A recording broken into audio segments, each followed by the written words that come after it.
Hello dear, आपका स्वागत है इस वीडियो के अंदर। क्या हाल है आपके? उम्मीद है कि बढ़िया तरीके से तैयारी चल रही होगी।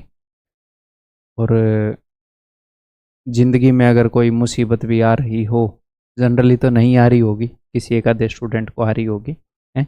इन चीज़ों को मुसीबत मत बोला करो। आजकल ये हो गया है ना कि मैं पहले ऐसे पढ़ता था, ये पढ़ता था, ये करता था, वो करता था।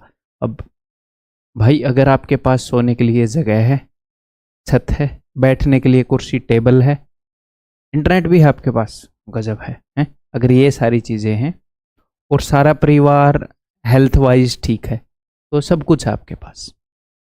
ठीक है। अपने आप को जितना बेचारा दिखाओगे उतने ही बेचारे वाली सोच आएगी, बेचारे वाली, कि मैं बेचारा, मैं बेचारी है, उतने ही काम ना करने के बहाने मिलेंगे। अगर आपके पास बेसिक चीज़ें हैं, वही बेसिक चीज़ें चाहिए हमें, है? वहीं से शुरुआत कर दो जहाँ पर आप हो। बस जोरदार शुरुआत, लगातार काम में लगे रहेंगे। ठीक है। चलिए जी, आगे बढ़ते हैं। अपने उसी कंसेप्ट को आगे बढ़ाते हुए हम लाइंस एंड एंगल्स कर रहे थे। मैं बोल रहा था कि 2 वीडियोस में लाइंस एंड एंगल्स होएगा, बट 2 वीडियो पूरी नहीं लगेंगी, मैं इसी में ट्रायंगल भी स्टार्ट कर दूंगा। ठीक है। चलिए जी, तो अब मैं आगे जो आपको कंसेप्ट बताने वाला हूं वो है एक एम शेप का कंसेप्ट। अब ये एम शेप ऐसे सीधी आ सकती है, ऐसे टेढ़ी आ सकती है, ऐसे आ सकती है, डब्ल्यू की फॉर्म में ऐसे उल्टी आ सकती है। ये सारी एक ही बात है। मतलब क्या है सर इसका? देखो, मान लो ये है, और ये दोनों लाइनें एक दूसरे के पैरेलल है, और ये वाला एंगल है एंगल ए, और ये वाला एंगल है एंगल बी। तो ये जो एंगल होएगा ये ए प्लस बी होएगा। अगर एम डब्ल्यू कुछ भी बोल लो, ठीक है, अगर इसके ये दोनों पैर एक दूसरे के पैरेलल हैं, ऐसे मान लो, कैसे ही मान लो, ऐसे अगर ये एक दूसरे के पैरेलल हैं, तो यहाँ पर अगर एंगल एक्स है, यहाँ पर एंगल अगर वाई है, तो ये हो जाएगा एक्स प्लस वाई। क्यों होएगा आप खुद भी प्रूव कर सकते हो, लास्ट वाली वीडियो में ही मैंने प्रूव करके दिखाया था। एक बार फिर से दिखाऊंगा, टेंशन मत लो। ठीक है, तो ये आपको पता होना चाहिए। अगर ये दोनों पैरेलल हैं, अगर ये एंगल है कुछ भी P और ये वाला एंगल है Q, तो ये वाला एंगल हो जाएगा P प्लस Q इन दोनों का। ठीक है, तो अब बात करते हैं कि भैया ऐसा होता क्यों है। देखो, सिंपल सी बात है भाई। आप एक लाइन खींच लो जो इन दोनों के पैरेलल हो और इस पॉइंट से गुजरती हो, तो ये वाला एंगल अब क्या हो जाएगा, जो इन दोनों के पैरेलल हो और इस पॉइंट से गुजरती हो। तो ये एंगल और ये एंगल दोनों बराबर हो गए ना? क्यों? क्योंकि ये दोनों पैरेलल लाइनें हैं, यहाँ से एक लाइन गुजर रही है। ये एंगल ए है, तो ये वाला एंगल भी ए हो जाएगा। ऑल्टरनेट इंटीरियर एंगल, अंतः एकांतर कोण। ऐसे ही अगर ये एंगल बी है तो ये वाला एंगल भी बी हो गया। कैसे? ये वाइट और ये वाली लाइन है, दोनों एक दूसरे के पैरेलल हैं, ऐसे लाइन है, ये बी होगा तो ये भी बी होगा। तो कई बार क्या है कि ये एम वाली फिगर कई बार देखी गई है क्वेश्चंस के अंदर, तो इसीलिए मैंने आपको डायरेक्ट रिजल्ट ही बता दिया। बार बार ये सेम तरीके से प्रूव करने की बजाय, बार बार ऐसे याद रखने की बजाय कि यहाँ से एक लाइन खींचेंगे, टंटाई खत्म, कि इन दोनों का जो सम है उसके बराबर होगा ये वाला एंगल। तो जो चीज़ें याद करने के लायक होंगी वो मैं आपको ऐसे बताऊंगा। ठीक है, चलिए कुछ क्वेश्चन ट्राई करते हैं फिर। तो अगर ये वाला एंगल 67 है, ये वाला एंगल 23 है, तो ये वाला वही एम वाली शेप होगी। अब मान लो एम को ऐसे वो परफेक्ट ना बनाए, ऐसे ऐसे बना दे, तो ये भी एम ही कंसिडर होएगा कि इन दोनों का जो सम है वो इस एंगल के बराबर होएगा। बस एक ही शर्त है कि ये दोनों पैरेलल होनी चाहिए, बस। यहाँ पर वो इनको पैरेलल देगा। अच्छा, यहाँ पर मान लो ये मैंने ही क्वेश्चन बनवाया है तो मैंने नहीं दिया, यहाँ पर ये गिवन होगा कि A B is parallel to D E. ये दोनों लाइनें पैरेलल होंगी मेरे भाई। ठीक है, तो ये 67 है, ये 23 है, ये क्या हो जाएगा 67 प्लस 23, बोले तो 6 और 2 8, 80 और 10 90। आगे बढ़ूं, ये बताओ। फिर यहाँ तो एम वाली फिगर नहीं है, क्यों नहीं है? देखो, अगर ध्यान से देखोगे तो ये एम वाली फिगर है, है कि नहीं है? तो सर हम ये वाला एंगल तो गिवन नहीं है, कोई दिक्कत नहीं है, आप इस एंगल की वैल्यू निकालो। अगर आप एम वाली फिगर का फ़ायदा उठाना चाह रहे हो तो वो वाली इंफॉर्मेशन निकालो ना जो एम वाली फिगर के लिए हमें चाहिए। ये एंगल गिवन है, ये एंगल भी कुछ ना कुछ गिवन है, तो ये वाला एंगल क्या हो जाएगा 80 डिग्री, क्योंकि एक स्ट्रेट लाइन के ऊपर दो एंगल का सम 180 होता है, 180 माइनस 180, और इन दोनों का सम इसके बराबर होता है। तो 80 प्लस 30 110, 110, तो दिस इज इक्वल टू 110। ठीक है, इन दोनों का सम करके तो x की वैल्यू क्या हो जाएगी 100 plus 10 is equal to 110। Simple. यहाँ पर बता दिया है A B is parallel to C D. Last question में मैं भूल गया, A B is equal to C D बोल दिया मैंने। अरे भाई, A B is parallel to D. ठीक है, ये बताओ एम वाली फिगर दिख रही है, ये चौंच दिखते ही दिख जानी चाहिए, ये रही। तो क्या जब भी एम वाली फिगर दिखेगी इसी कंसेप्ट के ऊपर बेस्ड क्वेश्चन निकलाएगा? जरूरी नहीं है, वो मान लो अलग तरीके से निकल रहा हो, जरूरी नहीं है, बट ये फिगर अगर इस फिगर के बेस पर निकल रहा है तो इजीली अगर निकल रहा है तो हमें फ़ायदा हो जाएगा, हमें पता होना चाहिए। ठीक है, तो भाई ये देखो हमें निकालना है x प्लस वाई, यानी कि x निकालना है और y निकालना है। ठीक है, तो y की वैल्यू डायरेक्ट निकल सकती है देख कर ही। अगर आप ध्यान से देखो ये वाली लाइन इसके पैरेलल है, यहाँ से एक लाइन पास हो रही है, तो ये वाला एंगल और ये पूरा एंगल ये कॉरस्पॉन्डिंग एंगल हो गए, संगत कोण। ये 60 है तो ये भी 60, तो 60 में से 20 गया, y की वैल्यू हो गई 40। ठीक है, अब यहाँ पर m वाली फिगर का रोल आ गया, यानी कि जो x की वैल्यू हो जाएगी वो क्या हो जाएगी 40 प्लस 35, तो x इज इक्वल टू 75, इन दोनों का जोड़ करके। ठीक है, आगे बढ़ूं। ये देखो TDS में पूछा गया एक क्वेश्चन,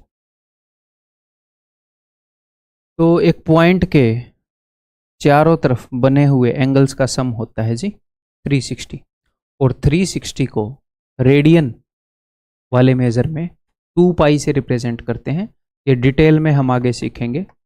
2 पाई का मतलब 360, 1 पाई का मतलब 180, पाई का मतलब 180 मान लो। तो अगर मैं पाई बाई 2 कर दूँ तो इधर भी 2 से भाग कर दूँ तो इधर भी 2 से, तो ये बेसिक सी चीज़ है कि अगर हम रेडियन में एंगल को रिप्रेजेंट करेंगे, ये एंगल्स हैं डिग्री में और ये एंगल्स हैं रेडियन में। रेडियन को ऐसे रिप्रेजेंट करते हैं ऐसे सी, सर्कुलर मेजर बोलते हैं इसको। क्यों बोलते हैं सब कुछ आगे पता लग जाए। ठीक है, तो इस पॉइंट के चारों तरफ बने एंगल का योग क्या है 360 डिग्री मान लो, या फिर 2 पाई मान लो रेडियन में, क्योंकि इसने ऑप्शन में 2 पाई दे रखा है ना, इसलिए बोल रहा हूँ। तो ये हो जाएगा 2 पाई माइनस ए। अब बोलोगे जी हाँ सर, तो फिर से एम वाली फिगर बन गई।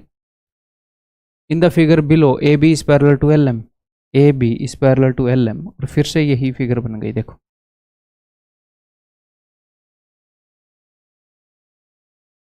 तो इन दोनों का sum is equal to this, तो 2 pi minus A is equal to B plus C. क्या पूछा इसने, ए की वैल्यू पूछी, तो ए को अगर मैं उधर भेज दूं तो A is equal to 2 pi minus B minus C, ये रहा ऑप्शन सी। ठीक है, क्लियर है, आगे बढ़ जाऊं।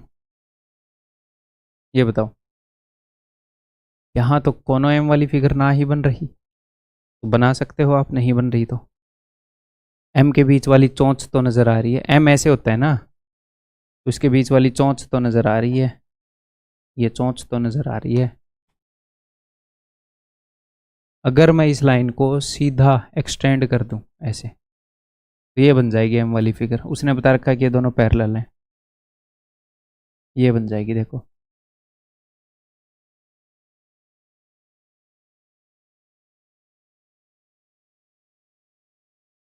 ठीक है, तो अगर ये ए है तो ये क्या हो जाएगा, ये हो जाएगा पाई माइनस ए, या फिर 180 माइनस ए, कुछ भी बोल लो आप।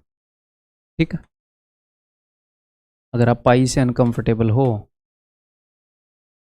तो ये लो, तो इन दोनों का सम बराबर है ये, यानी कि B is equal to 180 minus A plus में C, इन दोनों का sum is equal to this. वो पूछ रहा है A plus B minus C, तो A और C को इधर भेज दो, तो ये हो जाएगा A plus B minus C is equal to 180 degree, simple. ठीक है, क्लियर है ब्रो? अब आगे भाई, अब एक और फिगर के बारे में मैं आपको बताने वाला हूँ, दैट इज एरो, तीर। ये तीर जैसा दिख रहा है, अगर मैं इसको यहाँ पर ऐसे एक डंडी सी बना दूं तो एक तीर जैसा हो जाएगा ना, एरो का हेड है ये, एक तीर का सिर है। तो ऐसी फिगर के बारे में बता देता हूँ। देखो, जैसे आपने देखा होगा महाभारत रामायण, वहाँ पर देखिए तो तीर कैसी होती है, ये एक डंडी है, और जनरली आप लोग ऐसे बनाते हो, बट मेरे जैसा अगर कोई स्टाइलिश बंदा होगा तो वो ऐसे नहीं बनाता है, वो ऐसे बनाता है। ठीक है, और यहाँ पर ऐसे होता है, ये पंख होते हैं, पंख, ताकि ये एक डायरेक्शन में जाए, बढ़िया तरीके से, स्टेबल तरीके से जाए, ऐसे होती है। तो ये जो एरो का हेड है, इसके ऊपर बेस्ड एक कंसेप्ट है, ये कई बार पूछा गया है, तो डायरेक्टली बताने में ही फायदा है। ठीक है, देखो,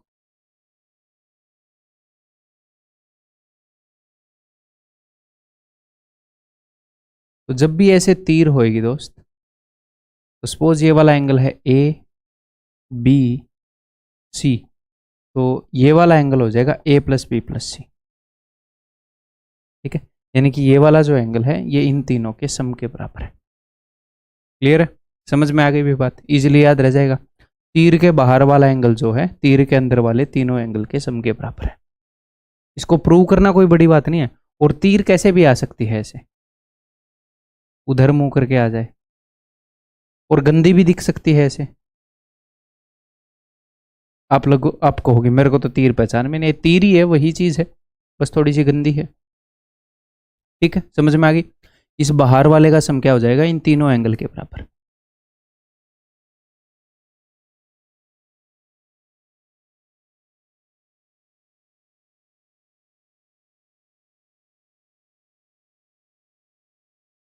ठीक है, ओके, तो इसको प्रूव करूं, ये करो, या तो इस वाली लाइन को ऐसे बढ़ा लो, या इस वाली लाइन को ऐसे बढ़ा लो, किसी को भी बढ़ा लो। सपोज मैंने इसको बढ़ा दिया ऐसे, अब मेरे पास एक ट्रायंगल बन गई। कौन सी ट्रायंगल? ए बी सी। तो ट्रायंगल ए बी सी में मैंने ट्रायंगल की ये वाली साइड बढ़ा रखी है, तो ये एक एक्सटीरियर एंगल हो गया उस ट्रायंगल के हिसाब से। आप बोलोगे जी हाँ सर, ठीक है, तो इसकी वैल्यू क्या हो जाएगी, इंटीरियर अपोजिट एंगल्स के सम के बराबर, कि इसके साथ वाला जो एंगल है उसको छोड़कर जो बाकी दो एंगल है उनके सम के बराबर, अंतःभिमुख कोणों के योग के बराबर। ठीक है, ओके। अब एक और ट्रायंगल हो गई C D E, C D E. तो यह अब की बार सी डी ई ट्रायंगल के अंदर, इस त्रिभुज के अंदर मैंने इस लाइन को एक्सटेंड कर दिया, तो ये एक्सटीरियर एंगल हो गया, ये बाह्य कोण हो गया, तो ये इसके साथ वाले कोण को छोड़कर बाकी दो के सम के बराबर होगा, यानी कि ए प्लस बी प्लस में सी। ठीक है, तो जो एम वाला कंसेप्ट था वो सिर्फ इस चीज को बचाने के लिए था कि भाई कल को अगर मान लो ध्यान ना रहे कि बीच में एक पैरेलल लाइन खींचनी है, एम वाली सिचुएशन में जनरली बार बार ये करना पड़ता है, तो बता दिया गया। और एरो वाले में क्या होएगा कि बार बार आपको एक्सटीरियर एंगल थ्योरम यूज करना पड़ेगा, 2 स्टेप लगेंगे। कई बार क्वेश्चन देखे गए हैं तो मैंने बता दिए। ठीक है, ऐसे बताने को ऐसे बहुत सारे पैटर्न है, बहुत सारे पैटर्न है, बट जो रिलेवेंट होगा वही करेंगे। ठीक है, नहीं तो अपना टाइम वेस्ट होएगा भाई, आपके सिलेक्शन होने के चांसेस कम हो जाएंगे उससे। इरिलेवेंट चीज़ों को नहीं पढ़ना, सिर्फ रिलेवेंट चीज़ें, क्योंकि इरिलेवेंट चीज़ों को पढ़ने लगे तो कितनी चीज़ें हैं रिलेवेंट, इतनी है कि आपका जीवन खत्म हो जाएगा, वो चीज़ें खत्म नहीं होंगी। क्यों? क्योंकि आपसे पहले करोड़ों आदमी पैदा हो चुके, जिंदगी भर मैथ्स के ऊपर काम करके मर गए, इतनी चीज़ें पैदा करके चले गए वो, कि आप अकेले की ज़िंदगी काफ़ी कम पड़ जाएगी। ठीक है, एसएससी करके बाकी ज़िंदगी भी जीनी है तो रिलेवेंट पढ़ेंगे। In the adjoining figure angle B A D is equal to A, angle B A D ये वाला एंगल है जी A, angle A B C is B, angle A B C ये वाला एंगल है भाई साहब B, angle B C D इस एंगल को नाम दे दिया सी, और एंगल ए डी सी को नाम दे दिया डी। ठीक है, find the value of angle A B C इसकी वैल्यू बोल रहा है in terms of A C D. तो हमें तो सीधा सीधा पता है ना भाई कि सी, ये जो बाहर वाला एंगल है, that is equal to A plus B plus D. वो बोल रहा है एंगल ए बी सी की वैल्यू बताओ, यानी कि बी की वैल्यू बताओ, इसकी वैल्यू पूछ रहा है। बाकी सबको इधर भेज दो, C minus A minus T is equal to ये वाला। ठीक है, क्लियर है। अब इसका यूज़ करोगे, आगे बढ़ूँ, ये बताओ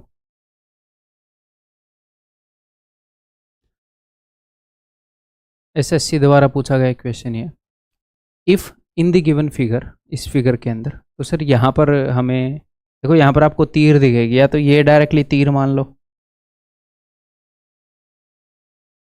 है, मतलब कि इन तीनों एंगल्स का सम इसके बराबर है, या फिर आप इसको भी तीर मान सकते हो। अब क्वेश्चन में जो इन्फॉर्मेशन गिवन होगी उसके हिसाब से हम देखेंगे कहाँ पर लगाएंगे कंसेप्ट। तीर का सिर है यहाँ पे, चलिए जी। If in the given figure angle A C B ये वाला angle plus angle B A C plus ये वाला angle is equal to 80 degree, तो इसका मतलब ये 80 डिग्री हो जाएगा। कहाँ है सर? देखो ये एक ट्रायंगल है, एक त्रिभुज है, अगर इसकी मैं साइड को एक्सटेंड कर दूं तो एक्सटीरियर एंगल होगा। जी हाँ सर। ये इन दोनों के सम के बराबर होगा। जी हाँ सर। इन दोनों का सम 80 है तो ये भी 80 हो गया। ठीक है, ऐसे मान लो कि इन दोनों का सम 80 है, इन दोनों के सम के बराबर ही ये होता है। ठीक है, आगे एंगल बी डी ई ये है मेरे भाई 45, और एंगल 35 होगा ना बी डी ई तो।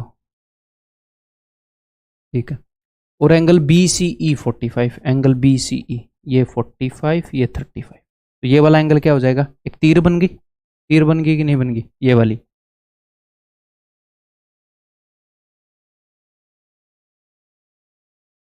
तो ये जो बाहर वाला एंगल है इसका सम इन इसकी वैल्यू इन तीनों के सम के बराबर होगी, तो इन तीनों को जोड़ देते हैं। इन दोनों का सम है 80, 80 और 80 160, ऑप्शन सी। ठीक है, क्लियर है? मैंने जोड़ा ठीक है ना? ठीक ही जोड़ा है। ये बताओ, तीर दिख रही है यहाँ पे? वैसे तीर दिखाऊं? पहले पहले खुद ट्राई कर लेना, नहीं तो मैं तीर नहीं दिन में तारे दिखा दूंगा। ये तो अगर मतलब काम चला तो अपना एग्जाम में आए हुए क्वेश्चन है ये, पिछला भी ये भी है, उस कंसेप्ट से काम चला लेंगे। ठीक है, देखो अब आगे क्या है मामला। उसने बोला है the angles x degree A degree C degree and pi minus B are indicated, तो उसने इंडिकेट कर रखे हैं ये सी डिग्री सारे एंगल। ठीक है भाई, विच one of the following is correct. ठीक है, तो अब देखो, अगर मुझे तीर वाला कंसेप्ट यूज करना है तो मुझे जो जो कंसेप्ट तीर वाले कंसेप्ट के अंदर होते हैं, जो जो एंगल वो लाने पड़ेंगे। जैसे ये वाला एंगल होता है ये प्लस में ये प्लस में ये इज इक्वल टू ये, ऐसे बोलते हैं ना। इन सारे एंगल्स की वैल्यू निकाल रहा हूं मैं। अगर ये वाला एंगल ए है तो ये वाला एंगल 180 माइनस ए हो जाएगा। क्यों? क्योंकि एक स्ट्रेट लाइन के ऊपर बने दो एंगल्स का सम क्या होगा? 180। ठीक है, अगर ये वाला एंगल पाई माइनस बी है, पाई यानी कि 180 डिग्री, 180 डिग्री माइनस बी है, तो ये वाला एंगल क्या हो जाएगा? ये बी हो जाएगा। ठीक है, अगर ये वाला एंगल एक्स डिग्री है तो ये वाला एंगल क्या हो जाएगा? ये 180 डिग्री माइनस एक्स हो जाएगा। ठीक है, तो तीनों एंगल निकालिए, तीनों नहीं चारों एंगल जिनके ऊपर ये कंसेप्ट लगता है। जी हाँ, तो ये बाहर वाला angle 180 minus A is equal to अंदर वाले तीनों एंगल, यानी कि B plus C plus 180 minus x. क्या पूछ रहा है वो? Which one of the following is true, यानी कि एक्स की वैल्यू क्या है? एक्स को मैं इधर ले आता हूँ, X is equal to A plus B plus C. अब क्या सर इसी तरीके से इस क्वेश्चन को करना जरूरी है? बिल्कुल भी जरूरी नहीं है, आप कैसे भी कर लो, वही बेसिक रूल्स लग रहे हैं। ट्रायंगल के बेसिक रूल्स लग रहे हैं, angle sum property, exterior angle property, वही सारी चीज़ें कैसे भी कर लो, आप यहीं पर पहुंच जाओगे। ठीक है, आगे बढ़ूं, ये बताओ भाई, how many degrees are there in an angle which equals 1/5 of its supplement. एक एंगल है जो अपने सप्लीमेंट, अब सबसे पहले आपको पता होना चाहिए कि सप्लीमेंट क्या होता है।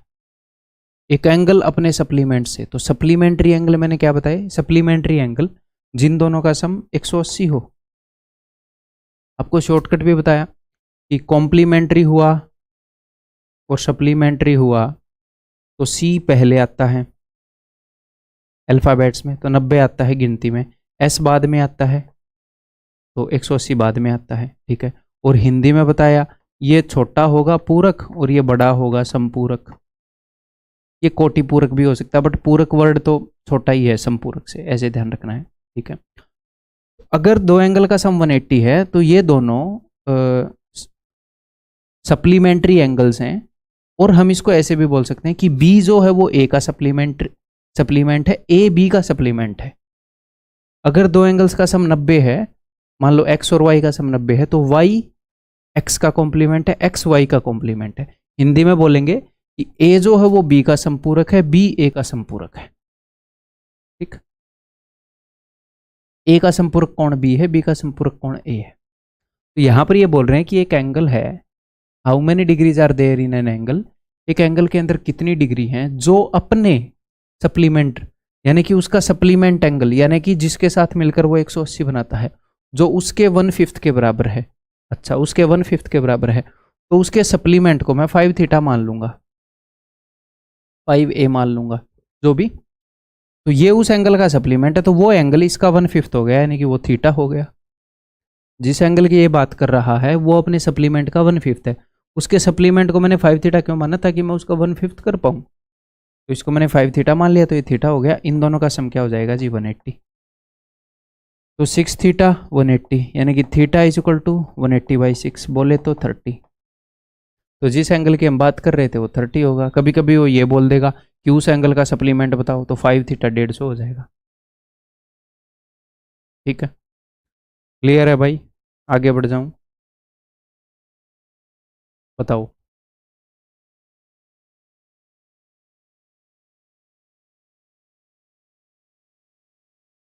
और सारे क्वेश्चन मेरे बताने से पहले पॉज करके खुद सॉल्व कर रहे हो कि नहीं, पॉज करके सॉल्व कर लो। देखो, दो तरह के बच्चे हैं, एक इस तरह के बच्चे हैं जो मेहनत नहीं करना चाह रहे, उनको तो मैं गाइड कर नहीं सकता है ना, वो 5 दिन मेरी बात मानेंगे, छठे दिन बात नहीं मानेंगे, तो उनका कुछ नहीं बन रहा। अब कुछ ऐसे बच्चे हैं जो मेहनत करना चाह रहे हैं, इनमें भी दो तरह के बच्चे हैं। एक तो नॉर्मल बच्चे हैं, आम इंसान, एक है जो मेंटोस जिंदगी जी रहे हैं, जिनको बोलते हैं डेढ़ शाणे, हैं एक्स्ट्रा ओवर स्मार्ट नहीं बनना है। देखो, मैं जो बोल रहा हूं, क्या आप उसके अंदर चेंजेस नहीं कर सकते? आप कर सकते हैं, कोई दिक्कत नहीं है, अपने हिसाब से आप पढ़ सकते हैं। बट कुछ ऐसी चीजें हैं जिनके साथ आप कॉम्प्रोमाइज नहीं कर सकते। ओवर स्मार्ट नहीं बनना है। जब मैं बोल रहा हूँ हर एक क्वेश्चन को मेरे से पहले करना है तो करना है, ठीक है। और उसके बाद जब मैं बोल रहा हूँ मेरे सॉल्यूशन को देखना है, तो अगर क्वेश्चन बिल्कुल ही हल्का है तो भले ही मेरा सॉल्यूशन मत देखो, बट कई बार आपको हल्का लगता है, बट फिर भी मैं नई चीज बता सकता हूँ आपको, उसमें होता है ऐसा। तो भले ही तेज स्पीड पर करके देख लो, बट देखना जरूर है मेरा सॉल्यूशन, ठीक है।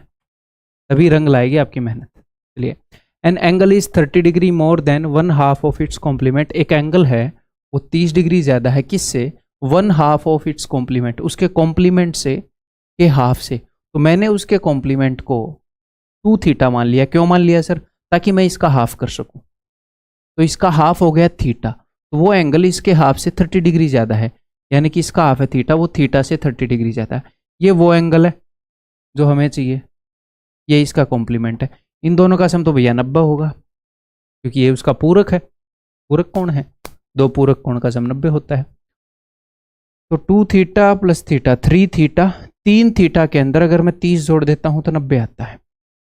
वैसे 30 में कितना जोड़ने पर 90 आएगा? 60। तो 3 थीटा की वैल्यू 60 है, तो थीटा की वैल्यू 20। आप डायरेक्टली देख सकते हो, ठीक है। ये कुछ चीजें मैं लिख रहा हूं सिंपली जस्ट ताकि बाद में आपको समझ में आए। थीटा इज इक्वल टू 20, ताकि भाई सबको समझ में आ जाए। थीटा 20 हो गया, तो वह कोण बताओ। तो कई बार बच्चे क्या है 20 ही मार देंगे। भाई वो कोण 20 नहीं है, वो कोण थीटा नहीं है। जिस कोण की ये बात कर रहा है, जो अपने कॉम्प्लीमेंट के आधे से 30 ज्यादा, वो ये पूरा है, ये पूरा एंगल ये है। तो थीटा अगर 20 है तो 20 + 30 50 है उत्तर। ठीक है, क्लियर है? क्या अब मैं आगे बढ़ सकता हूं? अगर आपकी इजाजत हो तो हम आगे बढ़ सकते हैं और ये क्वेश्चन कर सकते हैं। देखो मैं कितनी इज्जत करता हूँ आप लोगों की, हर क्वेश्चन से पहले आपसे पूछता हूँ आगे बढ़ो कि नहीं।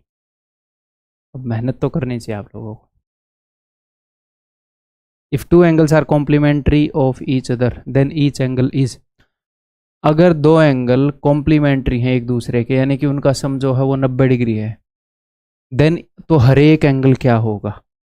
देखो, अगर दो एंगल एक दूसरे के कॉम्प्लीमेंट्री हैं तो उनका सम 90 है। ऐसा भी हो सकता है एक एंगल 0 हो, एक एंगल 90 हो। या तो ऐसा होगा, या फिर क्या होगा कि दोनों एंगल एक्यूट एंगल होंगे, न्यून कोण होंगे। क्योंकि अगर एक एंगल 1 डिग्री भी हो गया तो दूसरा 89 डिग्री, दोनों 90 से छोटे हो गए। एक एंगल अगर हाफ डिग्री भी हो गया तो दूसरा 89.5 डिग्री। तो 90 डिग्री से छोटे एंगल सारे एक्यूट एंगल होते हैं।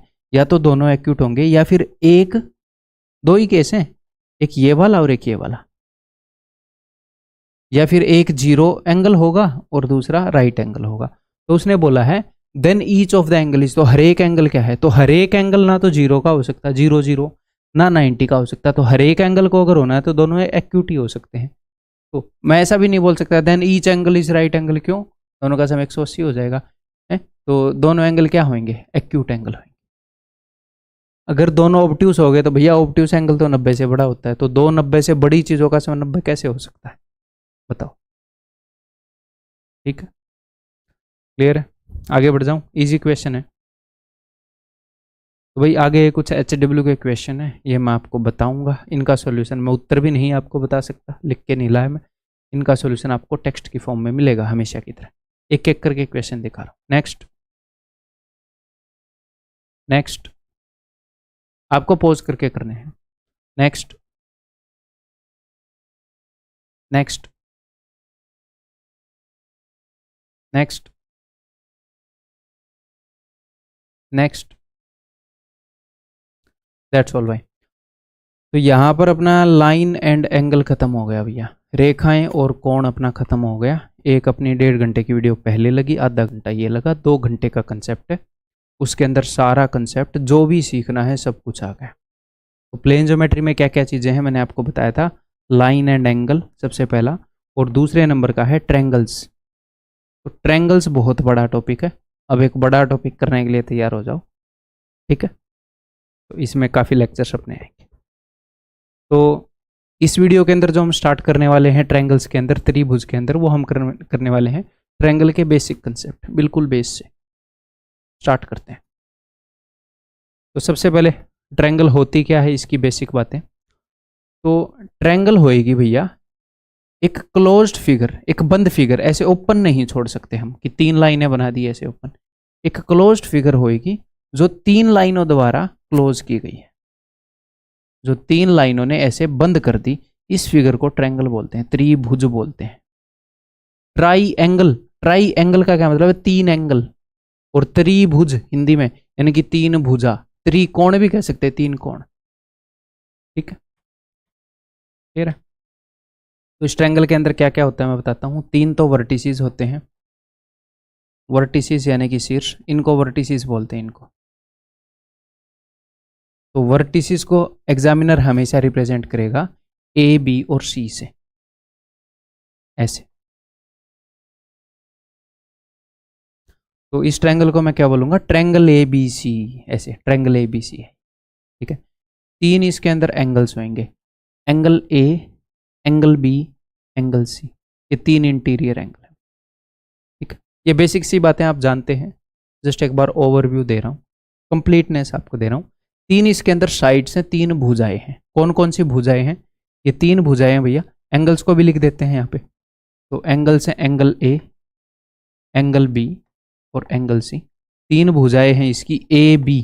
कई बार जो भुजा होती है ना, जो साइड होती है, उसको ऐसे भी रिप्रेजेंट करता है एग्जामिनर, ए बी के ऊपर ऐसे बार बना के कि ए बी एक लाइन है ऐसे करके, ठीक है, ए बी सी और सी ए, ठीक। नेक्स्ट,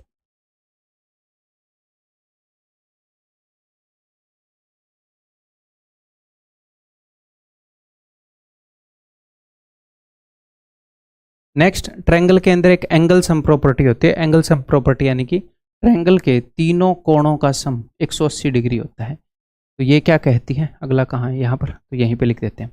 ये क्या कहती है कि angle A plus angle B plus angle C is equal to 180 degree. इसको आप इजीली प्रूव कर सकते हो। एक बार जल्दी से मैं आपको इसका प्रूव बता दूं, है ना, आपके ब्रेन को स्टिमुलेट करने के लिए।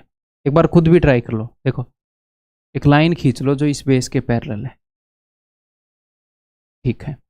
तो इस एंगल को दे दो कि x है, इस एंगल को नाम दे दो y है, इस एंगल को नाम दे दो कि z है, ठीक है। तो मुझे एक बात बताओ, इस बेस के पैरेलल लाइन खींच ली जो a से पास हो रही है, तो यहाँ पर z बन गया कि नहीं बन गया, ये तो अगर ये वाला एंगल z है तो ये वाला एंगल भी z होगा। आप बोलोगे बहुत खूब। अब ये बताओ यहाँ पर z बन गया कि नहीं बन गया ऐसे, तो ये वाला एंगल इसके। और एक और बात है, ये नहीं है कि जहां पर z बनेगा ये इक्वल होंगे, ये पैरेलल होने भी जरूरी है। यहाँ पर ये मैंने पैरेलल खींची है, ठीक है, तो ये एंगल x है तो ये भी एंगल x है। और हमें पता है कि एक स्ट्रेट लाइन के ऊपर बने हुए एंगल्स का सम 180 डिग्री होता है, यानी कि x plus Y plus Z तो सर 180 होएगा। तो ट्रायंगल के एंगल भी एक्स वाई जेड ही है, तो इनका सम भी 180 होएगा। क्लियर है? तो क्या हमारे एग्जाम में प्रूफ आएगा? नहीं, ये सिचुएशन आ सकती थी, आगे से आप इसे हैंडल कर लोगे। मैं प्रूफ भी उन्हीं चीज़ों के बताऊंगा जो यूजफुल होंगे। नेक्स्ट भैया, exterior angle property. Exterior angle property का क्या मतलब है? अगर मैं किसी भी साइड को ऐसे एक्सटेंड कर दूं, जो अब तक हम यूज करते आए थे, ये जो एक्सटीरियर एंगल है, इसके पास वाले अंदर वाले एंगल को छोड़कर बाकी दो के सम के बराबर होएगा। कैसे? सेम चीज देखो, x के अंदर एंगल सम प्रॉपर्टी के according, according to angle sum property, x Y Z हटा देते हैं, है ना, angle A plus angle B plus angle C is equal to 180 degree. आप बोलोगे जी हाँ सर, बहुत खूब। तो मैं ये बोल रहा हूं कि अगर मैं एंगल बी के अंदर angle A plus angle C जोड़ दूं तो 180 डिग्री आता है। आप बोलोगे जी हाँ सर, इसको हम डी मान लेते हैं। और अगर मैं एंगल बी के अंदर एंगल ए बी डी जोड़ दूं तो भी 180 डिग्री आता है। एंगल बी के अंदर एंगल ए बी डी जोड़ दूं तो आप बोलोगे जी हाँ सर, क्यों? क्योंकि ये वाला एंगल और ये वाला एंगल एक स्ट्रेट लाइन पर बने हुए हैं, तो 180 डिग्री होगा। मैं बोल रहा हूँ एंगल बी में ये जोड़ लूँ तो भी 180 आता है, एंगल बी में ये जोड़ लूँ तो भी 180 आता है। इसका मतलब ये और ये, इनकी वैल्यू सेम है। हाँ जी सर, तो यही है कि ये वाला एंगल और इन दोनों का जो सम है वो सेम है, तो ये वाला एंगल इंटीरियर ऑपोजिट एंगल्स के सम के बराबर होगा। ठीक है, क्लियर है, साफ है बात? आगे बढ़ जाऊं मैं? Okay ji.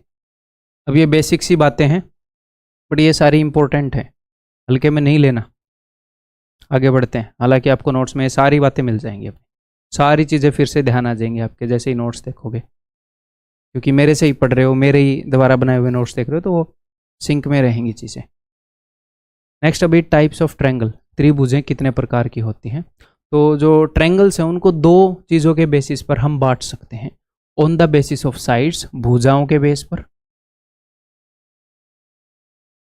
And on the basis of angles, कोणों के बेस पर। कैसे कैसे बांट सकते हैं मैं बताता हूं आपको। अगर अपने पास कोई ट्रायंगल है जिसकी सारी साइड्स इक्वल हैं, तो उसको हम बोलते हैं, भुजाओं के बेस पर बांट रहे हैं ना, जिस ट्रायंगल की सारी साइड्स इक्वल है लंबाई में, उसको हम बोलते हैं इक्विलेटरल ट्रायंगल, समबाहु त्रिभुज, जिसकी बाहु बाहें सम हो, समान हो। ठीक है, इक्विलेटरल। लेटरल, वैसे लेटरल फेस को बोलते हैं जिसके इक्वल फेस हो। ऐसे मैं हैंग हो रहा हूँ क्या? नहीं हो रहा, ठीक है।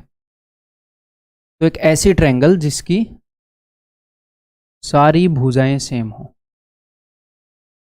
Equilateral triangle. और जिस ट्रायंगल की सारी भुजाएं सेम होती हैं उसके सारे कोण भी सेम होते हैं। अच्छा, तो तीनों कोण बराबर होंगे। अगर ये तीनों कोण बराबर हैं और तीनों का सम 180 है, बिकॉज दुनिया की कोई भी ट्रायंगल उठा लो, कितनी भी तिरछी, कितनी भी टेढ़ी, भले ही आपकी शक्ल जितनी टेढ़ी हो, तीनों कोणों का योग जो है वो 180 डिग्री होगा। कैसी भी ट्रायंगल हो, ऐसे गंदी सी हो। क्लियर है? तो इसके तीनों कोणों का योग 180 डिग्री और तीनों बराबर हैं, तो यानी कि तीनों 60 60 60 होंगे। तो इक्विलेटरल ट्रायंगल के तीनों एंगल 60 60 60 डिग्री के होते हैं। ठीक है मेरे भाई? ओके जी। नेक्स्ट है, अगर ट्रायंगल की तीनों भुजाएं इक्वल ना हो, सिर्फ दो भुजाएं इक्वल हो, तो उसको हम बोलते हैं आइसोस्केलस ट्रायंगल। मान लो ये दोनों इक्वल है, यानी कि A B is equal to A C, ये वाली साइड और ये वाली साइड इक्वल है, तो इसको आइसोस्केलस समद्वी बाहु, जिसकी दवी यानी कि दो भुजाएं बराबर हो। ठीक है भाई? इस ट्रायंगल में ये जो इक्वल साइड्स हैं, इनके सामने वाले जो एंगल्स हैं वो इक्वल होते हैं। ये जितने डिग्री का होगा ये भी उतने ही डिग्री का होगा। ठीक है? क्लियर है? अगर किसी ट्रायंगल में तीनों भुजाएं बराबर हैं तो तीनों कोण बराबर होंगे, दो भुजाएं बराबर है तो उसके दो कोण बराबर होंगे। देन तीसरी है कि जिसकी एक भी भुजा बराबर ना हो, तीनों भुजाएं अलग अलग हों, उसको हम बोलते हैं स्केलन विषमबाहु। तो अगर इसकी भुजाएं बराबर नहीं हैं तो भैया एंगल भी बराबर नहीं होंगे। सारी साइड्स की लंबाई अलग अलग है तो सारी एंगल्स की मेजरमेंट भी अलग अलग होगी, हर एंगल का साइज भी अलग अलग होगा। ठीक, क्लियर है? देन नेक्स्ट, ट्रायंगल को हम बांट सकते हैं on the basis of angles, कोणों के आधार पर। देखते हैं जी। तो सबसे पहले होगी एक्यूट एंगल्ड ट्रायंगल, न्यून कोण त्रिभुज। तो इसका क्या मतलब है? इसका यह मतलब है कि जहां पर all angles less than 90 degree, सारे एंगल्स एक्यूट हो। जैसे ये वाली ट्रायंगल, सारे एंगल 90 डिग्री से कम है। ठीक है? दूसरी कैसी हो सकती है सर? दूसरी हो सकती है राइट एंगल ट्रायंगल, सारे कोण 90 डिग्री से कम है। तो मैंने इस कोण का मुंह थोड़ा सा खोला, ये कोण ऐसे है, तो मैं इसका मुंह थोड़ा सा खोल रहा हूं ऐसे, तो फिर ये हो गया 90 डिग्री का, 90 डिग्री का। तो मुझे एक बात बताओ, त्रिभुज के, ट्रायंगल के तीनों एंगल्स का सम कितना है? 180 डिग्री। तो अगर एक्यूट एंगल ट्रायंगल है तो तीनों एंगल्स 90 से छोटे हैं। हाँ जी सर।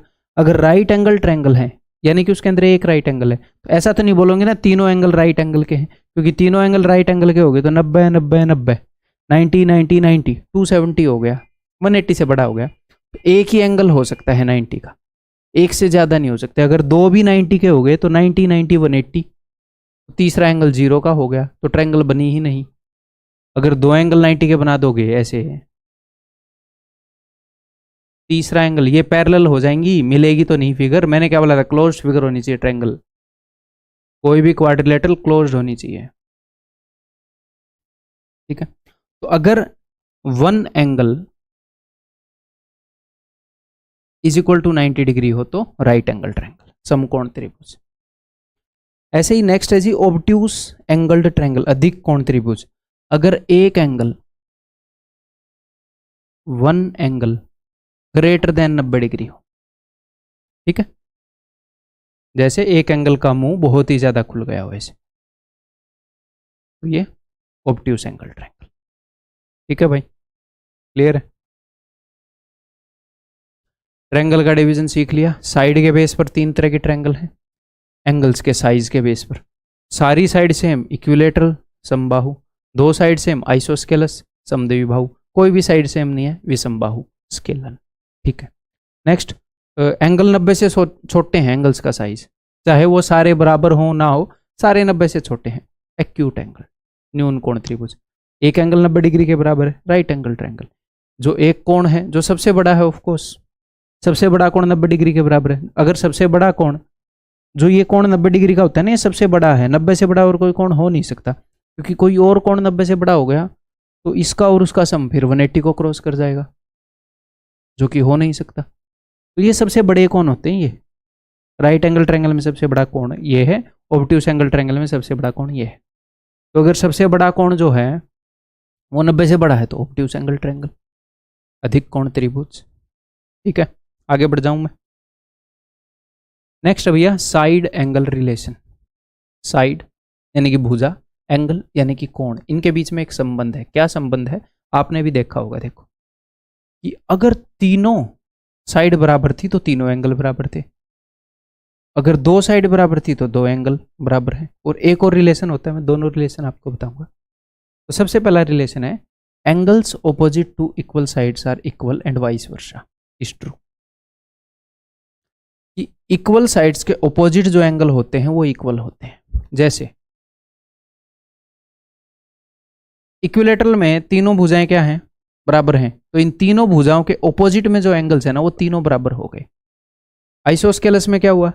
दो भुजाएं बराबर हैं, तो इसके ऑपोजिट में अगले पे ही कर लेते हैं। अगर तीनों भुजाएं इक्वल हैं, इनके ऑपोजिट में जो एंगल है ऐसे, ये तीनों बराबर हो गए या, ठीक है, तीनों 60-60-60 के हो गए। अगर आइसोस्केलस ट्रायंगल है, ये दोनों बराबर हैं, इसके ऑपोजिट ये वाला एंगल है, ये जो इतना होगा उतना ये होगा। अगर मान लो आइसोस्केलस ट्रायंगल ऐसे टेढ़ी पड़ी है ऐसे, तो इसके ऑपोजिट जो एंगल है और इसके ऑपोजिट जो है वो दोनों बराबर आएंगे। ये नहीं है टेढ़ी पड़ी है तो इनको बराबर कर दोगे, है ना, आइंस्टीन वाला दिमाग नहीं लगाना ऐसे। तो क्या कहना चाह रहा हूं मैं, अगर साइड्स इक्वल हैं तो इनके ऑपोजिट एंगल इक्वल होंगे। अगर दो एंगल इक्वल निकले तो इसका मतलब उनके ऑपोजिट साइड भी इक्वल होंगी। क्लियर है? वाइस वर्षा का ये मतलब है। ओके, हिंदी में क्या है कि भाई बराबर भुजाओं के विपरीत जो कोण हैं वो बराबर होंगे, और इसका उल्टा भी सत्य है। यानी कि अगर दो कोण बराबर हैं, कितने भी कोण बराबर हैं तो उनके विपरीत जो भुजाएं वो बराबर होंगी। तीनों कोण बराबर हैं तो उनके विपरीत जो भुजाएं होंगी वो बराबर होंगी। ठीक है, एक भी कोण बराबर नहीं है तो एक भी भुजा बराबर नहीं होगी, ट्रायंगल स्केलन बन जाएगी, विषमबाहु बन जाएगी। Next, angles opposite to larger sides are larger. बड़ी साइड के ऑपोजिट जो एंगल है वो बड़ा होगा। कैसे? देखो, सिंपल सा लॉजिक है इसका। तो एंगल क्या है, एंगल का साइज कैसे पता चलता है? ऐसे पता चलता है कि उसने मुंह जो है कितना खोल रखा है ऐसे। अब किसी एंगल ने थोड़ा सा मुंह खोल रखा है ऐसे, तो उसके सामने जो साइड होगी वो छोटी होगी। अब किसी एंगल ने ज़्यादा मुंह खोल रखा है, ज़्यादा मुंह खोल दिया, तो उसके सामने ये जो साइड आ रही है ये कहाँ पर आ रही है? एंगल जितना मुंह खोलेगा उसके आगे तो साइड आ रही है। किसी एंगल ने इतना मुंह खोल दिया जितना आप फास्ट फूड देख कर कई लोग खोल देते हैं, इतना। तो अगर ज़्यादा मुंह खोल देगा तो ज़्यादा बड़ी साइड आ जाएगी। एंगल जितना बड़ा उसके ऑपोजिट की साइड भी उतनी ही बड़ी। या फिर आप ये मान लो कि अगर साइड बहुत बड़ी है तो ज़्यादा मुंह खोलना पड़ेगा एंगल को, तो उसके सामने का एंगल भी बड़ा होगा। तो बड़े एंगल के सामने वाली साइड बड़ी, छोटे एंगल के सामने वाली साइड छोटी। तो सबसे बड़ी साइड के सामने सबसे बड़ा एंगल, सबसे छोटी साइड के सामने सबसे छोटा एंगल किसी भी ट्रायंगल के अंदर। ये मत कर देना कि एक ट्रायंगल के एंगल को दूसरे से कंपेयर कर दो, ये 40 है, 5 है, ये 30 है, ये वाला एंगल बड़ा है तो इसके सामने वाली साइड इसके सामने वाली साइड से बड़ी होगी ना। दो ट्रायंगल में कंपेयर नहीं करना, उसी ट्रायंगल में सिर्फ एक ट्रायंगल। इस ट्रायंगल में सबसे बड़े एंगल के सामने बड़ी साइड, सबसे छोटे एंगल के सामने सबसे छोटी साइड, बीच वाले एंगल के सामने बीच वाली लंबाई की साइड। ठीक है, तो राइट एंगल ट्रायंगल में सबसे बड़ा एंगल क्या होता है? समकोण त्रिभुज में 90 डिग्री वाला होता है, उसके सामने वाली साइड सबसे बड़ी होती है। ठीक है, क्लियर है? ये रिलेशन समझ में आ गया? आगे बढ़ जाऊं मैं, हिंदी वाले इसको हिंदी में लिख लेंगे, है ना। आगे भैया साइन रूल। अब ये साइन रूल क्या होता है बहुत ही आसान भाषा में बताऊंगा, नहीं तो इसका काम तो मतलब नाम तो डरावना है। साइन रूल है कि बिना पढ़े कहीं पर साइन नहीं करने। ठीक है, पहले कागजों को ठीक से पढ़ना है फिर साइन करने। ठीक है, चलो जोक सपाट आ जाओ। तो साइन रूल बहुत ही सिंपल है भाई। मैंने आपको ये बताया, इससे जस्ट पहले मैंने आपको ये बताया कि किसी भी ट्रायंगल के अंदर जो एंगल है और उसके सामने वाली साइड है उसके बीच में एक रिलेशन है। बताया, बड़ा एंगल तो बड़ी साइड, छोटा एंगल तो छोटी साइड, एक रिलेशन है। उसी रिलेशन को मैथमेटिकली जब हम लिखेंगे, ये तो मैंने भाषा में लिख दिया, मैथमेटिकली जब हम लिखेंगे तो उसको साइन रूल बोलते हैं। क्या है साइन रूल? इजी है, देखो ये अपने पास एक ट्रायंगल है ABC। अब मैथमेटिक्स के अंदर एक ट्रेंड है कि एंगल A के सामने वाली साइड की लंबाई को हम रिप्रेजेंट करते हैं ऐसे स्मॉल a से। आप कभी भी कोई भी ट्रायंगल ऐसे नहीं देखोगे छोटे लेटर से रिप्रेजेंट की हुई, वर्टिसिस पे छोटे। हमेशा अगर ए आएगा तो बड़ा ए आएगा, पी आएगा तो बड़ा पी आएगा, एक्स आएगा तो बड़ा एक्स आएगा, छोटा नहीं आएगा। एक ट्रेंड है कि वर्टिसिस को हम बड़े लेटर से रिप्रेजेंट करते हैं और साइड को छोटे लेटर से रिप्रेजेंट करते हैं। जस्ट मैं वैसे ही बता रहा हूँ, ठीक है। तो हाँ, अब ये ट्रेंड अपने एग्जाम में भी यूज होता है जो मैं अब बता रहा हूँ। एंगल ए के सामने वाली साइड की लंबाई को हम रिप्रेजेंट करते हैं स्मॉल ए से, एंगल बी के सामने वाली साइड की लंबाई लेंथ को हम रिप्रेजेंट करते हैं बी से, स्मॉल बी से, और एंगल सी के सामने वाली साइड की लेंथ को हम रिप्रेजेंट करते हैं स्मॉल सी से, ठीक है। तो मैंने आपको क्या बताया है कि एंगल सी में और इसके सामने वाली साइड में एक रिलेशन है, एंगल ए में और इसके सामने वाली साइड की लंबाई में एक रिलेशन है, एंगल बी में और इसके सामने वाली साइड की लंबाई में एक रिलेशन है। वो रिलेशन पता है क्या है? अगर मैं एग्जैक्टली उसको बताऊं, एक तो हमने इस भाषा में जान लिया कि अगर बड़ा एंगल होगा तो उसके सामने वाली साइड बड़ी होगी, छोटा होगा तो सामने वाली साइड छोटी होगी। ये एक बेसिक कंपैरिजन हमने जान लिया। अब हम एग्जैक्ट जानेंगे। एग्जैक्ट ये है भैया कि ट्रायंगल की ये जो साइड्स है ना ए बी सी, इनकी लंबाई का रेशियो, ट्रायंगल की जो साइड्स हैं इनकी लंबाई का रेशियो इक्वल होता है साइड ए है, मतलब कि किसी भी ट्रायंगल की साइड है उसकी लंबाई उसके सामने वाले एंगल का साइन अगर आप निकाल दोगे, sine A ratio sine B ratio sine, ऐसे बोल सकता हूँ कि इन एंगल्स के साइन का जो रेशियो होगा, सर ये साइन क्या है? ट्रिग्नोमेट्री वाला साइन है भाई, ठीक है। अगर ये 30 डिग्री है तो साइन 30, 40 डिग्री है तो साइन 40, 45 डिग्री है साइन 45 डिग्री, ठीक है। वो ट्रिगो में हम सीखेंगे। तो इन एंगल्स के साइन की जो भी वैल्यू होगी उनका अगर हम रेशियो निकालें वही इनकी लंबाइयों का रेशियो होगा। ये बेसिक है ये रूल। इसको बुक्स के अंदर कैसे दिया जाता है? आपने रेशियो एंड प्रोपोर्शन में एक चीज़ पढ़ी है कि x/2 is equal to y/3 is equal to z/4। इसका मतलब होता है कि x ratio 2 ratio sorry bro x ratio y ratio z is equal to 2:3:4। ये चीज़ पढ़ी है आपने, ठीक है। तो ऐसे ही इसको लिखा जाता है। साइन रूल आपको हमेशा ऐसे मिलेगा, a/sin a is equal to b/sin b। मैंने आपको इसे लैंग्वेज में सिखा दिया ताकि आप कभी नहीं भूलोगे, आपके पोते को भी सिखा पाओगे, ठीक है। क्लियर है? ऐसे लिखा जाता है। इसका मतलब क्या है? इसका मतलब यही तो है कि ए बी और सी का जो रेशियो है वो साइन ए साइन बी साइन सी है। अगर मैं आपको ये बता दूं कि भाई कोई अपने पास ट्रायंगल है ऐसे, और ये वाला एंगल है 30 डिग्री, ये वाला एंगल है 45 डिग्री, और ऐसे बोल दूं कि 30 डिग्री के सामने वाली साइड है बी सी और 45 डिग्री के सामने वाली साइड है ए बी, इसकी लंबाई का रेशियो बताओ, तो आप बोल दोगे ठीक है, बी सी की जो लंबाई है बी सी के सामने 30 डिग्री तो वो साइन 30 पर डिपेंड करती है, और ए बी की लंबाई डिपेंड करती है इस पर 45, यानी कि साइन 45 पर। ये है साइन रूल, ठीक है। क्लियर है? आगे मैंने लिख रखा है स्पेशल रैट्स, तो ये चूहे नहीं लिख रखे, रैट का मतलब, ठीक है। राइट एंगल ट्रायंगल्स लिख रखी हैं, स्पेशल राइट एंगल ट्रायंगल्स, जो कि हमें हाइट एंड डिस्टेंस में काम आएंगी, बट रिवीजन होता है तो अच्छा होता है, तो एक बार मैं यहाँ पर भी करवाऊंगा आपको। तो स्पेशल राइट एंगल ट्रायंगल्स हैं अपने पास। स्पेशल राइट एंगल ट्रायंगल्स का क्या मतलब है?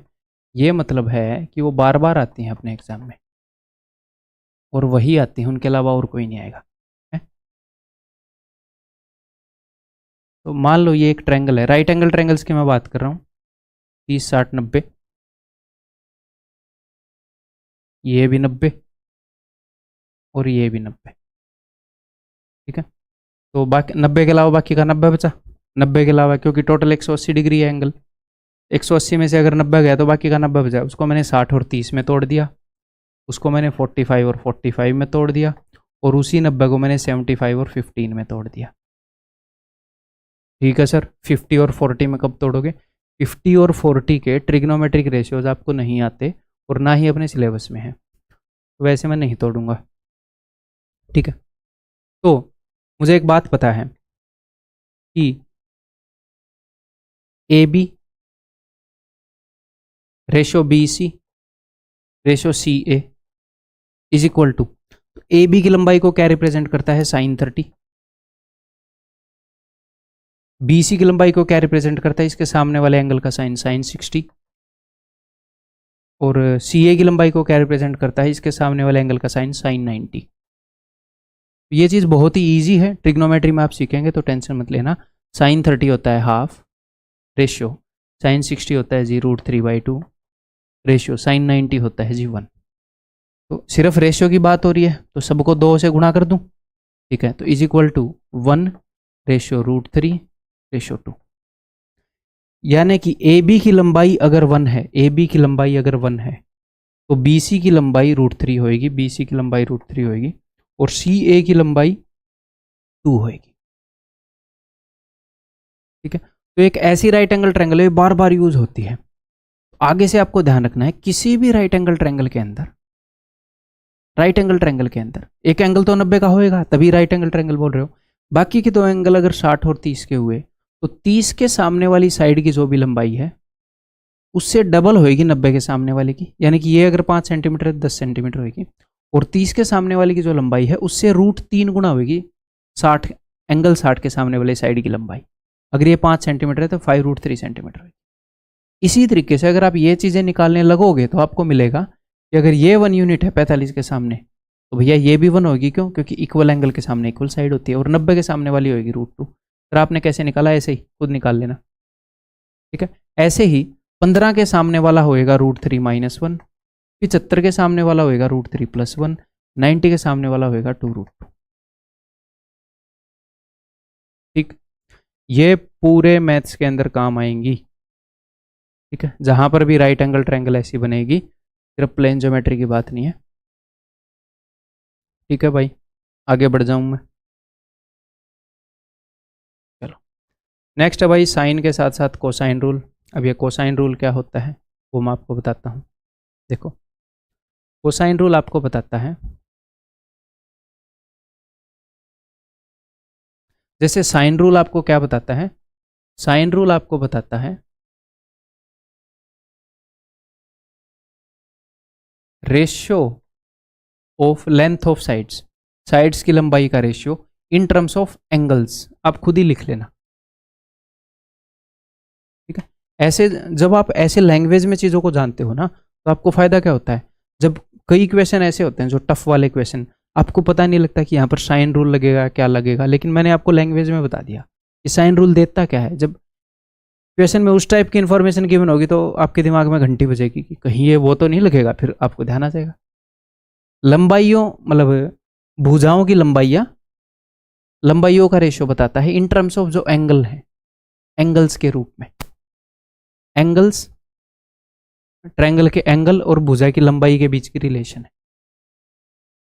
तो कोसाइन रूल क्या बताता है, देखते हैं जी। तो भाई एंगल ए के सामने वाली साइड की लंबाई क्या हो जाएगी, ए। एंगल बी के सामने वाली साइड की लंबाई क्या हो जाएगी, बी। एंगल सी के सामने वाली भुजा की लंबाई क्या हो जाएगी, सी, स्मॉल सी, ठीक है। मैंने मान लिया कोई भी एक एंगल मान लो, फर्क नहीं पड़ता, कोई भी एक एंगल, ठीक है। समझाने के लिए कोई एक तो मैं मानूंगा, ये या ये, मैंने ये वाला मान लिया, ठीक है। तो कोसाइन रूल आपको बताता है ट्रायंगल की तीनों साइड की लंबाइयां प्लस कोई भी एक एंगल, उनके बीच का रिलेशन, ठीक है। जैसे मैंने इस एंगल के सामने वाली, मैंने इस साइड के सामने वाला एंगल लिया है, तो आपने क्या करना है, b², इस एंगल को इन्वॉल्व कर रहे हो ना तो इसके सामने वाली साइड को लिखना b² इज इक्वल टू, ये एंगल इन दोनों के बीच में है तो लिखना a² + c² माइनस 2ac। तो ये कौन सा फॉर्मूला हो गया, a - c का होल स्क्वायर वाला, a - b का whole square, a² + c² - 2ac। और यहां पर बस इस एंगल का कोस थीटा लिख देना। ये कोस यानी कि ये कोसाइन है, इसलिए इसको कोसाइन रूल बोलते हैं। तो आपको सिर्फ ये देखना है कि ट्रायंगल की 3 साइडों की लंबाई और एक एंगल, उनके बीच का रिलेशन है कोसाइन रूल, ठीक है। साइन रूल मैंने क्यों बताया? साइन रूल मैंने यहाँ पर इसलिए बताया क्योंकि साइड और इनके बीच में रिलेशन है, तो याद करना इजी रहेगा आपके लिए। और साइन रूल बता दिया तो कोसाइन रूल उसके साथ में बता दिया, ठीक है। बाकी इनके इक्वेशन आगे जब भी करेंगे तब कर लेंगे, ठीक है मेरे भाई। तो अब आपने क्या करना है? अब आपने ये करना है, ये एक बार मैं आपके सामने एक एक करके सारी स्क्रीन लेकर आऊँगा, जो भी मैंने आपको अब तक ट्रायंगल के अंदर बताया है। आपको लग रहा होगा बहुत कुछ बता दिया, बताया तो बहुत कुछ है, बट एंड अच्छा इसको काटते हैं, ऐसे ही बता दूंगा मैं, बट आपके दिमाग में ऐसे ठोस रूप में कम जगह में ही आ जाएगा। एक एक करके दिखा रहा हूँ, रिवीजन हो जाएगा, फिर क्वेश्चन करने स्टार्ट करेंगे, ठीक है भाई। ये देख लो, नेक्स्ट जा रहा हूँ, ये देख लो, आगे जा रहा हूँ, ये देख लो। और जितनी भी बातें बताई हैं याद करने की कोशिश कर लेना, नेक्स्ट। और उनको लिख भी लेना एक बार अलग से रफ में ऐसे, ताकि आपको अच्छे से दिमाग में सेट हो जाए। ये देख लो, ये देख लो, ये देख लो, एक बार इनको अच्छे से रिवाइज कर लो, फिर आगे करेंगे। हाँ भाई स्टार्ट करें फिर क्वेश्चन करने। मेरे बताने से पहले खुद कोशिश करोगे हमेशा की तरह। हम 4-5 क्वेश्चन करेंगे इस वीडियो के अंदर। HW भी किए हैं आपने, तो आज वो इस वीडियो के लिए एनएफ हो जाएगा। In triangle ABC BD is perpendicular to AC।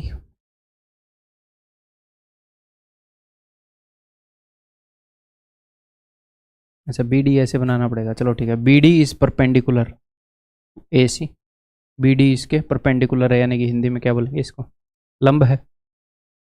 अच्छा ऐसे ही उसने बता दिया, ठीक है। E is a point on BC, BC के ऊपर E एक पॉइंट है, such that BEA is x degree. BEA ये लो भाई, ये x डिग्री है। If angle EAC is 38, angle EAC ये वाला एंगल 38 है, ठीक है भाई। एंड EBD 40 है, EBD ये वाला एंगल 40 है। Then the value of x, तो हमने x की वैल्यू बतानी है। एक बार फिर से ट्राई कर लो अगर पहले नहीं हुआ है तो क्या क्या अपने पास इंफॉर्मेशन गिवन है वहाँ से स्टार्ट करें। देखो अगर मुझे इस ट्रायंगल के तीनों एंगल का पता लग गया तो मैं x तो बता दूंगा, तीनों एंगल यानी कि इसका और इसका पता लग गया, तो सिर्फ इसका पता लग गया तो ये ऑलरेडी पता है, ठीक है। तो कहाँ से आ सकता है? देखो क्या क्या गिवन है, ये 38 है, ये 90 है। तो आप इसको ऐसे मत देखा करो, कई बच्चे ऐसे देखते हैं कि 38 + 90 इनको जोड़ लेते हैं और बोलते हैं 128। ऐसे मत किया करो और उसको 180 में से घटाते हैं। मतलब ऐसे भी हम कर सकते हैं, कोई बुराई नहीं है, बट आप ऐसे देखा करो कि 180 डिग्री तीनों एंगल का सम मिलकर 180 होना चाहिए, तीनों को मिलकर 180 कंप्लीट करना है। उस 180 में से 90 तो यहाँ पर आ गए, तो बाकी के दोनों मिलकर 90 ही कवर करेंगे ना। तो 90 में से 38 घटा दो। अब आप 90 में से अगर आप 38 घटाओगे मन ही मन में, तो 9 में से 3 गया 6 लिखने का दिल कर रहा है, एक छोटा मान लिया करो बस। 9 में से 3 गया 6 है तो 5। क्यों सर? क्योंकि भाई इस 30 के अलावा भी तो 8 है ना। ये हो गया 52, अगर ये 52 हो गया तो यही 52। क्यों सर? वर्टिकली ऑपोजिट एंगल, शीर्षाभिमुख कोण, ठीक है। तो अब इन दोनों का सम कितना हो गया? इन दोनों का सम हो गया भैया 92।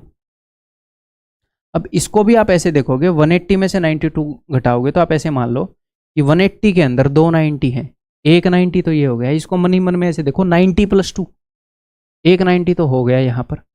बाकी के 90 में से 2 घटा दो, ये 88 हो जाएगा। 2 90 चाहिए ना, ये 90 + 2, तो एक तो 90 हो गया, एक 2 है, इस 2 के अलावा एक 88 ही चाहिए 90 करने के लिए। Answer is option A. ऐसे क्वेश्चंस में फिर जनरली आपको लिखना नहीं पड़ा करेगा। आगे बढ़ूं मैं, ये बताओ, tell me this. In triangle ABC, AB is equal to AC,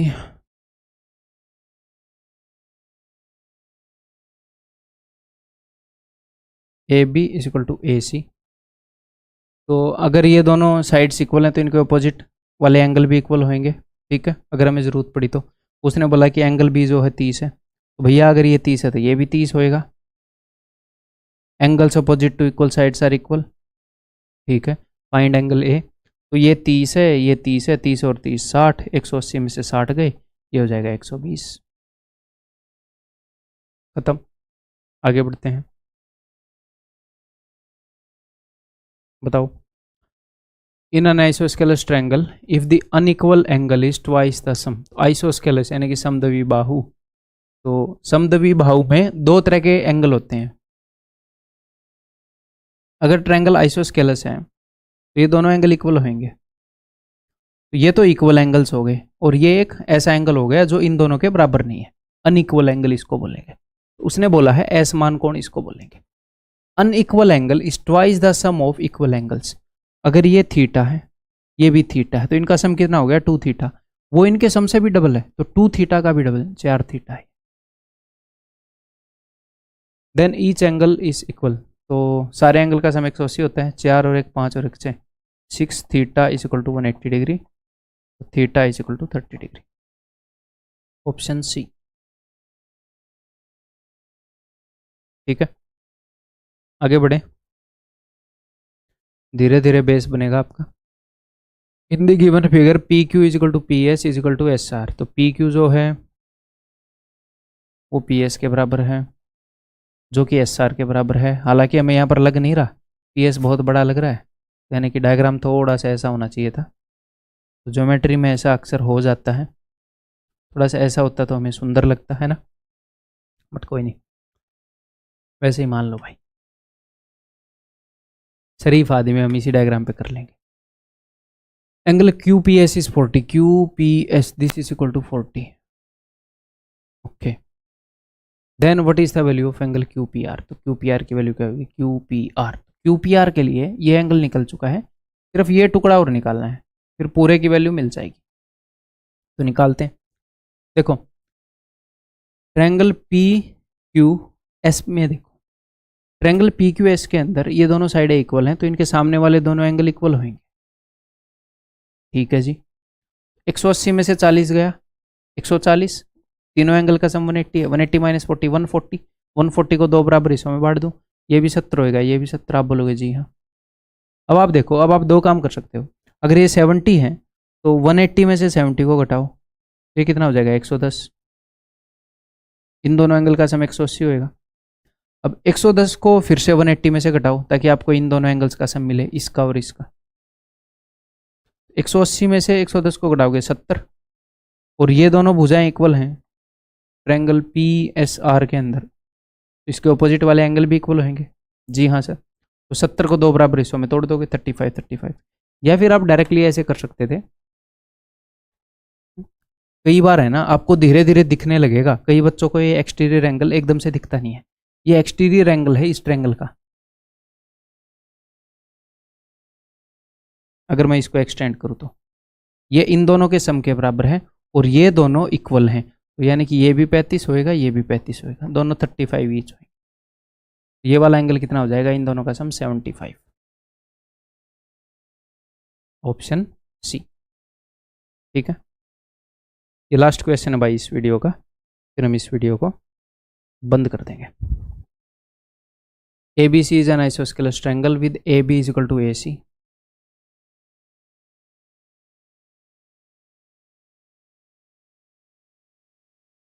ठीक है भाई। The side B A is produced to D. तो साइड बी ए को देखो, जब भी वो बोले साइड बी ए को बढ़ाया गया, उसने बोला बी ए ऐसे बढ़ेगी, अगर वो ए बी बोलता तो ऐसे बढ़ेगी, तो बी ए को बढ़ा दिया, ठीक है, डी तक। कैसे? ताकि A B is equal to A D, तो ये जो ए बी है इसी के बराबर तक बढ़ा दिया, ऐसे मान लो, ऐसे डी। तो A B is equal to A D. If angle A B C is 30 then find angle B C D. तो बी सी डी एंगल बताना। अगर एंगल ए बी सी 30 है, आगे जब आप बढ़ोगे ना प्लेन ज्योमेट्री में, तो इस क्वेश्चन को तो आप देखते ही आंसर कर दोगे, बट फिलहाल हम बेसिक बना रहे हैं तो हम सोल्व करके देंगे। तो ट्रायंगल ए बी सी में आओ, इक्वल साइड्स हैं, इनके ऑपोजिट वाले एंगल इक्वल होंगे। ये 30 है तो ये भी 30 होएगा। आप बोलोगे जी हाँ सर।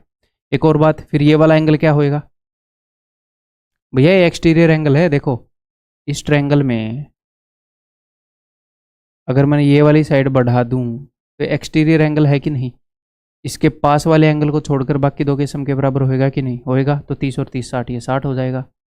जी हाँ सर। अब इस वाली ट्रायंगल के अंदर आ जाओ, ए डी सी में, ये दोनों भुजाएं इक्वल हैं, तो ये दोनों एंगल इक्वल होंगे। आप बोलोगे जी हाँ सर। 180 में से 60 को घटा दो, 180 में से 60 को घटा दिया तो क्या बोलते हैं 120 आ गया। 120 को दो बराबर हिस्सों में बांट लो क्योंकि दोनों बराबर है। 120 का 10 60 और 60, तो एंगल बी सी डी क्या हो गया, एंगल बी सी डी हो गया 90। और आपको एक छोटी सी बात बता दूं, ये एक आइसोस्केलस ट्रायंगल थी, आइसोस्केलस ट्रायंगल थी कि नहीं, ठीक है, और उसमें एक एंगल 60 हो गया। अगर किसी आइसोस्केलस ट्रायंगल में एक एंगल 60 हो जाए तो इसका मतलब वो इक्विलेटरल है, चाहे कोई सा भी एंगल हो, करके देख लो। आइसोस्केलस ट्रायंगल है, अगर मैंने इसको 60 कर दिया तो 180 माइनस 60 120, दो बराबर हिस्सों में बांटना पड़ेगा, तो ये इक्विलेटरल हो गई बिकॉज तीनों एंगल इक्वल हो गए। अगर मैंने आइसोस्केलस ट्रायंगल में इसको 60 कर दिया तो ये 60 है तो ये भी 60 होगा, angles opposite to equal sides are equal. अब 60 और 60 120, तो 180 में से 120 60। तो इन एन आइसोस्केलस ट्रायंगल, हिंदी वाले हिंदी में लिखेंगे, ये रटने की चीज़ नहीं है, याद रह जाए तो ठीक है, नहीं तो कर लोगे। इफ एनी वन, कोई भी एक, any one angle is equal to 60 degree, then it is an equilateral triangle. Hindi वाले हिंदी में लिख लेंगे भैया, ठीक है भाई। इससे आगे हम अगली वीडियो के अंदर स्टार्ट करेंगे, उसके अंदर मिलता हूँ मैं आपसे। Bye bye, take care.